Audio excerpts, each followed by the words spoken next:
Live with studios in Midland and Odessa, you're watching CBS7 First Alert News at 9 on the CW West Texas. My kids can go back to start a family. Something reached down and said, James, this is the one. This is where you need to go. I did not feel that the city was speaking on issues that I thought were the most important. Midland is a part of my community. I want it to be better, and I'm a very solution-driven person. If I see an issue with something, I want to know how to fix it. For the first time today, all 5 candidates for the Midland City Council at-large seat were in the same room together. Coming up in just a few minutes, we'll talk about what they discussed at a forum today. Thanks for joining us for CBS 7 News on the CW, and thanks to those of you joining us live from the CBS 7 YouTube. I'm Lauren Munt, and we start tonight with continuing coverage on the cross-county search for an Odessa murder suspect. The latest information that we have from DPS is that just after 4:30 this afternoon, shots were fired in Mertzen near Irion High School. You're looking now at viewer footage sent from that scene, where Irion High School was briefly placed on lockdown. Now CBS 7 is still waiting for confirmation on what the shooting means for the search for the Odessa murderer. For now, let's recap the last 24 hours. On Monday around 10:24 a.m., an unknown white male shot and killed a 74-year-old Ronald Wayne Irwin in his West Odessa home. The unknown Odessa murderer then led law enforcement on a 2-day multi-county chase where he stole 2 different cars, one being a black Ford Mustang stolen from Ronald Irwin and the other a tan Chevy Tahoe. Both of those cars were wrecked, and the chase continued on foot through a pasture in Irion County. And this leads us to today, where a description of the murder suspect has been given, along with a few images. Take a look. According to Texas DPS, he's a white man with a thin build and has long blonde or light brown hair. We'll continue to update this on the fluid situation in Irion County as we continue to talk to law enforcement about what the shots fired call means for the search. For the full timeline of our events, go to our website, CBS7.com. And still tracking crime now, Midland police say a man stabbed 2 people and then stabbed himself and died. This happened at 11 o'clock last night in the 1600 block of North Lamesa Road. Police say they were called for 2 people with multiple stab wounds. After the victims were sent to the hospital, police found the suspect, 22-year-old Elijah Frazier. Police say Frazier stabbed himself multiple times before being arrested. He was taken to the hospital where he later died. Police say that one victim was released from the hospital and the other, a 29-year-old woman, remains in critical condition. MPD says the investigation is ongoing. We've got a traffic alert for you now, where Odessa police are currently investigating a major crash at I-20 and West County Road involving 2 18-wheelers. Both eastbound lanes are completely shut down and only one westbound lane is open. Drivers are encouraged to avoid the area. It's almost like homecoming week. We have Crazy Socks Day, Favorite Color Day, Dress in Your Favorite Era Day, and just to bring some fun into their work environment, because it's not always a fun job. In some public safety news, let's talk about 911 dispatchers who are always on duty 24 hours a day, 7 days a week. In honor of their hard work all year long, April 14th through the 20th is known as Telecommunicators Week. On an average day, a 911 dispatcher answers 200 to 300 calls. Each one is unique and requires unique responses. At times, this can be very stressful and overwhelming to continually connect people to the help that they need. But there are systems in place in order to get a dispatcher the help that they need. We do have counseling that's offered to us. We have debriefings after major events. We're included in those so we can get the kind of closure that sometimes we need. Right now, Odessa is only short 5 dispatchers, but there is always a need for more.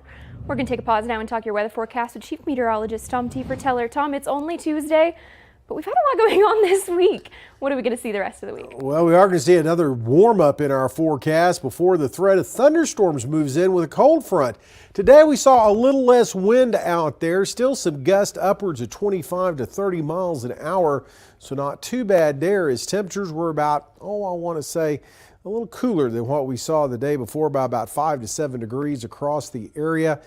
Humidity levels are still very dry, but they're starting to come back up. So fire danger concerns are going down because current winds pretty light out there. Sustained winds below 10 miles an hour and gusts really not anywhere near 20 miles an hour right now. There's the threshold for this map. So again, a big improvement as it's been comfortable this evening. Mid to upper 70s currently is what we have across the Permian Basin. A A little warmer out towards Pecos with 78 degrees. So for tonight, here's what we're looking at. Seeing those temperatures drop down into the mid to lower 50s out there. But tomorrow, though, it does look like warmer temperatures are on the way. In fact, downright hot. We'll talk more about that next front, though, and what it's going to bring to the forecast in the way of some thunder showers coming up here in a few minutes. Thank you, Tom. Next Monday is the first day of early voting, and today the Midland Liberty Leadership Council let residents meet the 5 candidates who you see right behind me for the Midland City Council at-large position and hear what some of their ideas are. Topics included partnerships, public-private partnerships, community threats, their vision for a better Midland, and their stance on the Midland Development Corporation. While the forum was an opportunity to hear from the candidates, it was really to raise awareness about the importance of early voting. So important. Local elections, sometimes there's low voter turnout and low interest, especially in a special election coming up in May. And so we wanted to make sure citizens are aware of the opportunity to make their voice heard in a local election. This is the first time that all 5 candidates have been in a room together before their debate that's scheduled for Thursday at 7 o'clock on Basin PBS. And as I just said, today's public forum isn't the only time all 5 at-large candidates will be together this week.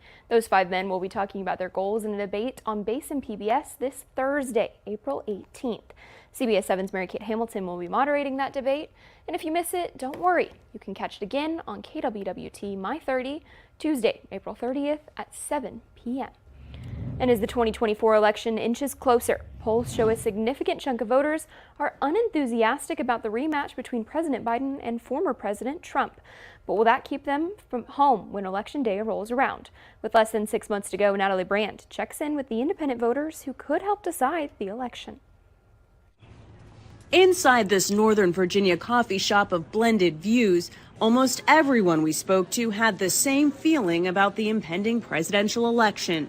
I'm not super excited about it. Ben Matthew, who describes himself as independent, says this year could come down to voting against a candidate instead of in support of one. You're not running towards something, you're kind of running away from something in some ways. Diane Lester says in 2020 she couldn't bring herself to vote and doesn't know what she'll do this year. It just feels like really daunting and really difficult. It's a sentiment reflected in CBS News polling. At the same time, CBS News Director of Elections and Surveys, Anthony Salvanto, says most voters still view 2024 as important. I think it's going to be an interesting but important question to see how each campaign does at motivating their supporters to turn out, because there may be very few persuadable people. Rebecca Leakway says she's committed to voting. Personally don't love the candidates, but I know who I'm going to vote for. But she worries a contentious election cycle will turn off younger voters.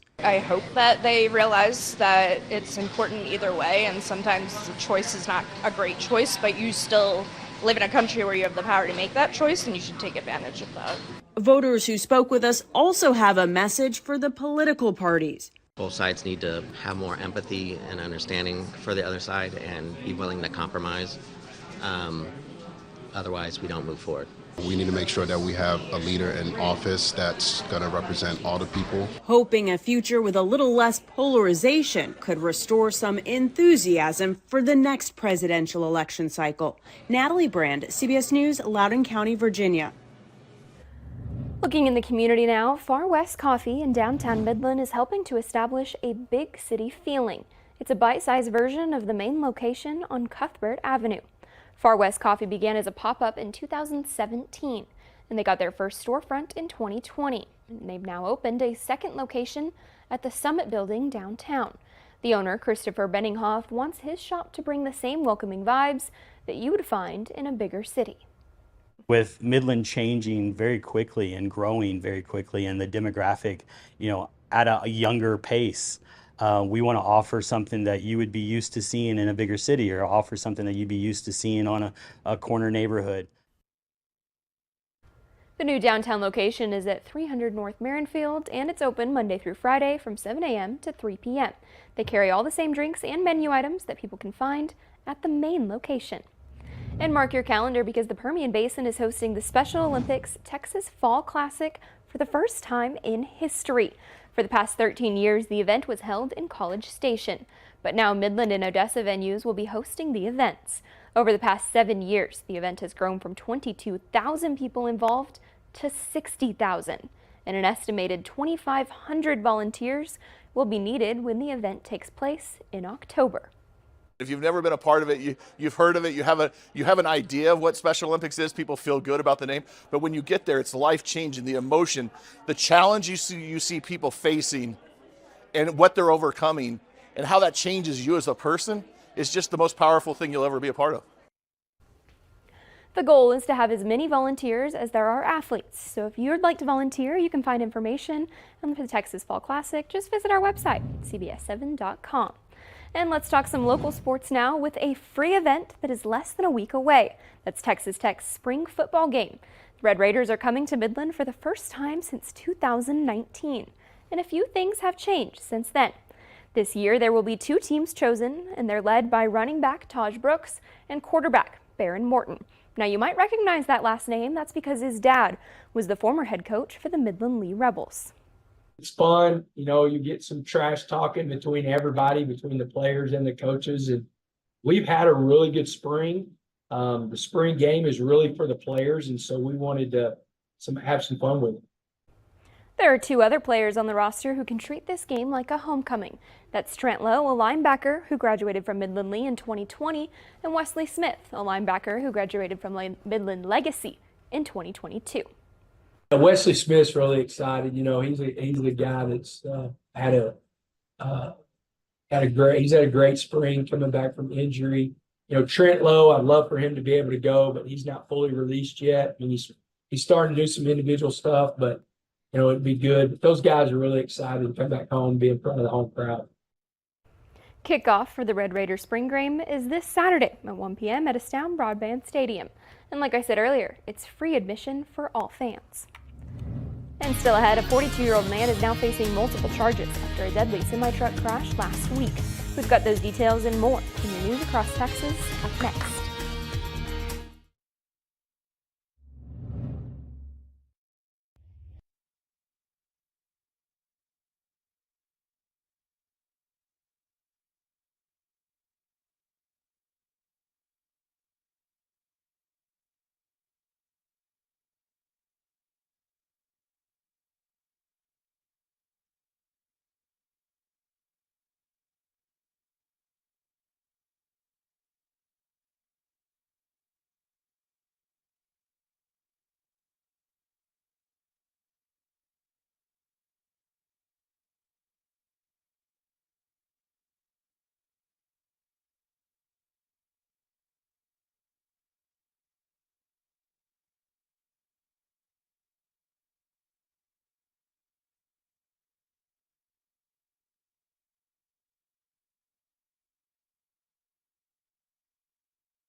A 42-year-old man is now facing multiple charges after a deadly semi-truck crash last week.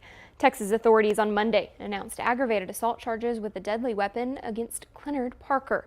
They say he was the driver of a stolen 18-wheeler that crashed into a Washington County, Texas Department of Public Safety driver's license building on Friday. A 78-year-old man was killed while 13 others were injured. Two of the victims are still hospitalized, and officials say that Parker was denied his commercial driver's license the day before the crash and was fleeing police at the same time. Parker remains in jail, and the driver's license office remains closed. And top experts and advocates in freight and passenger rail are in Dallas for the Southwestern Rail Conference. They're discussing the economic impacts of bringing passenger and high-speed rail to Texas, including the Brazos Valley. Advocates say the answer to Texas transportation needs is not more lanes, but more trains. Officials say there is a need to tackle transportation inequality and boost economic development. If you look at an area that really is prime for high-speed rail, that would be in the Texas Triangle. We have more people moving into Texas than ever before. It's creating a lot of economic opportunity. It's also creating a lot of traffic jams too. And being able to move people expeditiously between these corridors is going to be very important. Advocates are pushing for a proposed Amtrak route from Houston to Dallas. Well, we are going to be looking at some changes to our forecast. A little bit of a break, though, on Wednesday. We'll talk about the changes coming up with this cold front up next.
Now, from the CBS7 First Alert Weather Center, here's Chief Meteorologist Tom Tiefertiller. Well, plenty of high clouds out there this evening, made for a gorgeous sunset across the area. Still dealing with that, moving across right now into the north and northeast. So again, we're going to have some of these in our forecast, well, overnight tonight and again for tomorrow. Probably a little less coverage, though, than what we saw today. Those winds have calmed down quite a bit, so the fire danger concerns just about over with for tonight, even though we are still dealing with single-digit humidities. Winds have lightened up quite a bit and not really looking at any gusts above 20 miles an hour once again, so big improvement there. Let's take a look at the weather makers right now. Here's what we have going on, seeing that we do have most of the rain showers, thunderstorms up against this upper level low here across the upper Midwest, moving into the Chicago area at the present time. We're kind of on the backside of everything, but there's one more spoke of energy out of this. It's going to swing a front down and across the area later on Thursday and into Friday. Some cooler air associated with it, much cooler air than what we're going to be dealing with. But also we're going to see a parade of disturbances move across coming up this weekend, and that could put some scattered showers, thunder showers in the forecast. Right now we're optimistic on it, but You know how West Texas goes and may not see a lot, but we're putting in at least a 50% chance for the start of the weekend. Right now across the state, you can X out the breezy as we're not seeing that right now as that front slowing up a little bit as it moves off to the east. As temperatures across the state, well, we have seen some cooler air move in. We were up to around the mid to upper 90s in Del Rio earlier, still at 88 degrees. So a little warm there in the Edwards Plateau back towards the lower Trans-Pecos at the present time. Futurecast showing these clouds again are going to thicken up once again towards the early morning hours and stay that way for tomorrow afternoon. So we'll call it a mix of clouds and sun. And there you see the tail end of that front that's going to pull up stationary, getting active with some thunder showers across the Edwards Plateau into the Texas Hill Country, but that's as close as they'll come. Then on Thursday, I think we'll get a little bit of a break from the cloud cover as we're going to see temperatures really start to warm up before that front starts to whip in into the evening hours. Taking a look at those winds again, relatively light overnight tonight, and again for tomorrow, maybe a hint of breeze in our forecast, but overall not all that bad. So for tonight, pretty quiet, kind of cool. Temperatures in the mid to lower 50s overnight tonight. And then for tomorrow, big warm up, west to southwest winds pushing temperatures 90 plus, it looks like, across the area. And taking a look at that CBS7 First Alert exclusive 10-day forecast, where we are seeing those temperatures all the way up into the low 90s with some breeze before the front on Thursday. Then that front rolls in, drops temperatures, and here comes those disturbances, bringing us about a 60% chance of showers, thunderstorms in our forecast for the start of your weekend. Still ahead, a new bill to ban TikTok could be up for a House vote this week. We've got those details next in your social media news on CBS 7 News at 9.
A new bill to ban TikTok could be up for a House vote this week.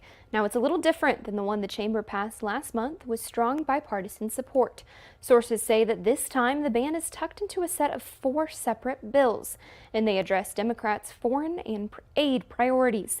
That could make the ban harder for the Senate to ignore, as Amy Kiley reports. We won't be voting on the Senate supplemental. Instead, House Speaker Mike Johnson says he hopes to pass 4 separate bills this week. 3 have aid for Ukraine, Israel, and Taiwan. Sources say the 4th includes a ban on TikTok. That has some of the things with regard to the loan lease option and the Repo Act and some other sanctions on Iran and other measures that we've been talking about here for quite some time. The Senate has yet to take up a different TikTok bill. The House passed with strong bipartisan support last month. It would ban the platform from U.S. app stores unless it spun off from its Chinese parent company. Supporters of that measure say TikTok is a national security risk. We cannot rule out that the CCP could use it.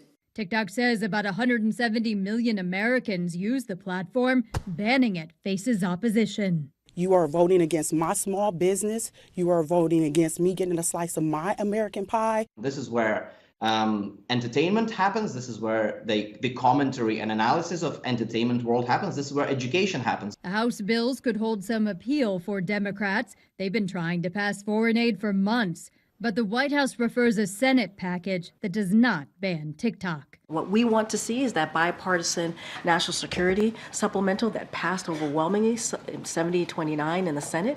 I'm Amy Kiley reporting. The House has the ability to combine the 4 bills after greenlighting them separately. That might be a tough sell with GOP hardliners in the chamber, but it could make it easier for the Senate to pass the package. Still ahead, it's a bird, it's a plane, it's space junk. Next, here at 9, we're talking about a piece of the International Space Station that crash landed in a Florida man's home.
All right, before we go, a Florida family whose roof was pierced by an object falling from the sky last month now knows where that object came from. Where do you think it's from, Tom? Space. Space, that's right. It was a piece of hardware from the International Space Station that should have burned up during re-entry into the Earth's atmosphere, but it didn't, and it crashed into their home. Look at those floors.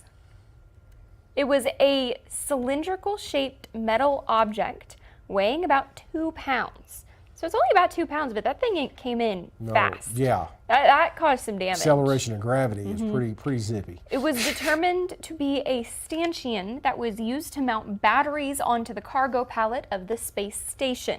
It was released by NASA in March of 2021, and the agency says they tried to mitigate risk as much as possible. Well, the big question is, does insurance cover it? I hope so. Thanks for watching CBS 7 News at 9 on the CW. We've got more news coming up.